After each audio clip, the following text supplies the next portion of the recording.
So, you need to save thousands of dollars for a down payment on a new home or a new car, or just want to start saving for emergencies so those unexpected expenses won't put you under so much financial stress. But the challenge is that you seem to struggle with saving money and your account just never seems to grow. Well, here's some good news. Saving money is not as hard as you might think. It just all comes down to starting off slowly, making sacrifices when necessary, and setting goals. So, I'm going to talk about 10 important ways to start managing your money. Welcome to Money Talk, where we discuss everything related to money. And for this video, we are going to talk about 10 important ways to manage your money. But before we begin, don't forget to hit that like button, hit subscribe, and click that notification bell to receive updates and be the first to check out our latest videos.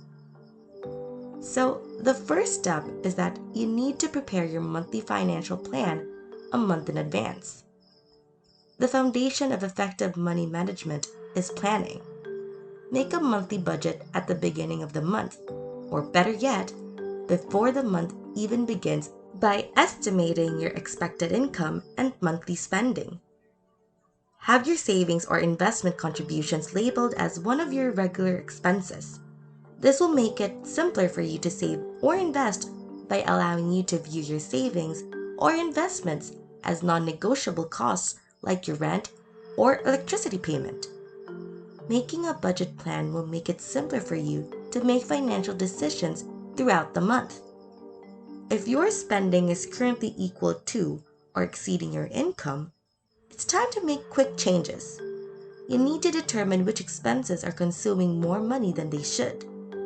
This can be a challenging task because you might discover that certain things you like a great car or an expensive apartment, are the cost of your financial stress. A budget will expose this stress so that you can make adjustments. By doing this, you take charge of your finances so that you can make wise decisions. At number 2, we have here is paying attention to non-recurring costs.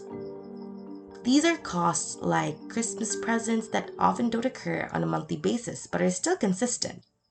It can be dangerously simple to charge a new iPhone to a credit card and spread the cost out over the following 6 months if your typical budget cannot support it. Planning these things in advance will help you avoid using credit altogether. For example, if you want to get the most recent iPhone, you may do some research to find out how much it will cost and then make a budget for your monthly savings to pay for the phone. You know exactly how much money you need to save each month to pay for it, without charging it and adding to your monthly expenses. Number 3, watch out for small expenses.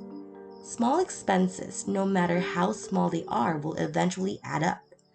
Even while $1 may seem insignificant at the time, they can quickly drain your bank account or even put you in the red. You pay for small expenses using debit or credit cards because they are relatively small costs that go under the radar until the credit card bill arrives. One way to limit this spending is to carry cash, and when your cash runs out for the month, so does your spending. Number 4, your consumer debts.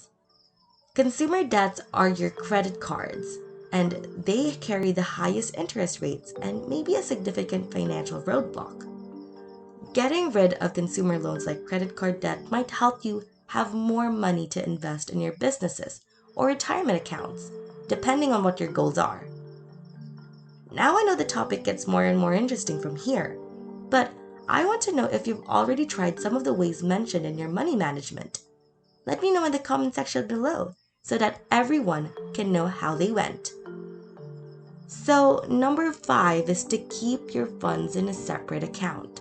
So, you may transfer funds from your savings account to your checking account more easily as a result of your accounts being at the same bank. Phew, that was a lot of accounts, which makes it simpler for you to spend your savings. Since moving money from your savings to your checking account is only a few steps, having easy access to your savings account might lead to temptation. A wise move is to limit your access, to your savings account and keep it separate from your checking account. It is far more difficult to access funds because you'll use a whole separate bank. Then at number 6 is to look for tax deductions that you can claim.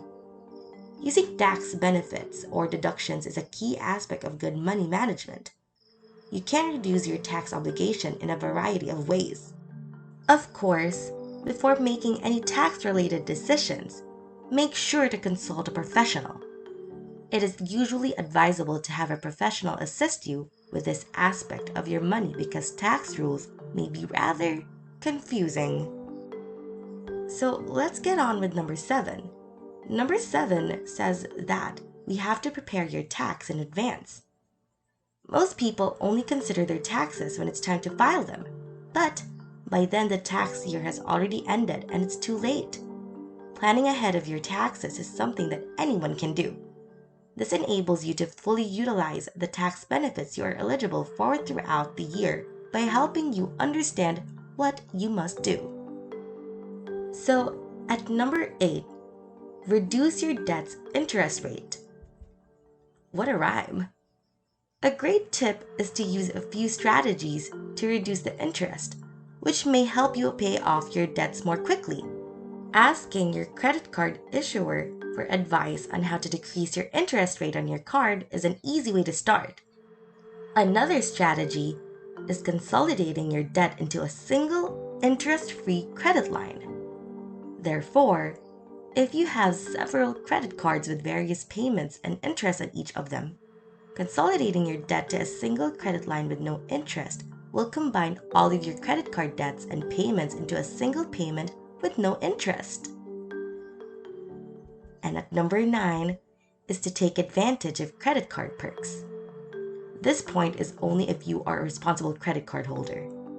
You can benefit from the various benefits credit cards have to offer, such as cashback or travel points, if you keep your credit card usage completely under control.